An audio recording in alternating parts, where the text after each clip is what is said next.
Sourav Majumdar, in the manner in which he's grown his business, and he explains that in the interview, and I remember a conversation with Gautam Adani where he explained this at great length, how his managerial style is such that he claims that there's a lot of delegation to competent professional CEOs.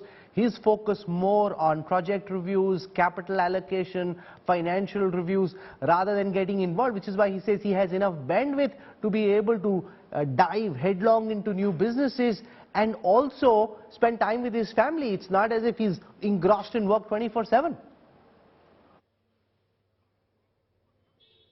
Yes, Rahul, that's absolutely right. I think he has enough bandwidth in terms of the managerial capabilities and bench strength that he has. He has his brother, he has his son, he has his nephew. Now these are all people who are now capable and coming out into the front line of the battleground, so to speak. Now the cement play is also now a new one which he has added, and his son is now is managing that. That's already catapulted him to number 2 player, and that's going to play out. You know, I want to stress on one thing, Rahul, that, you know, if you see Gautam Adani's managerial strategic play, it is about betting on India's infrastructure story.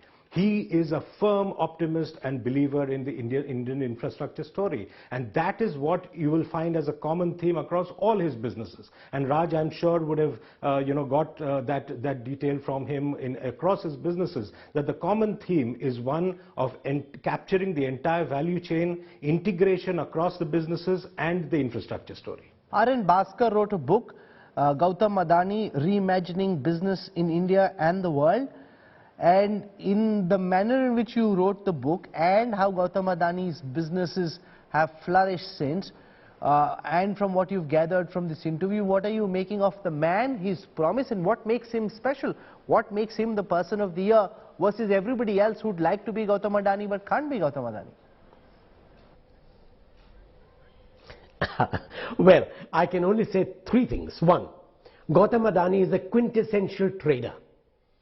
A trader thinks short term. Gautam Adani learned how to convert the short term advantage into a long term strategy.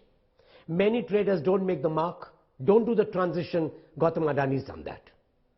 The second thing that makes him special is that he'll never go public with a company unless he's first started generating profits.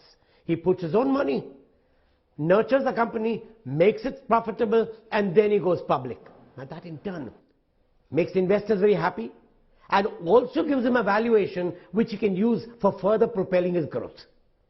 And the third thing, which is remarkable of Gautam Adani, but I've not seen this anywhere in the world, he's a relationship man. And his relationships are so strong that most of his ventures are 50-50 joint ventures. Companies, industrialists can't even manage a 26-74 joint venture. And here's a man who's kept a 50-50 venture not only in one, but in several of his businesses. It's as much the partner's business as his business. And yet he retains them. Wilmar has survived 30 years and is one of the most profitable businesses that he's got. And the last thing about Gautam Adani is that he has an abiding faith in one philosophy. When your interests are synergized, are aligned with national interests, growth is easier, growth is sometimes inevitable. Focus on national interests and try to align your business interests with national interests.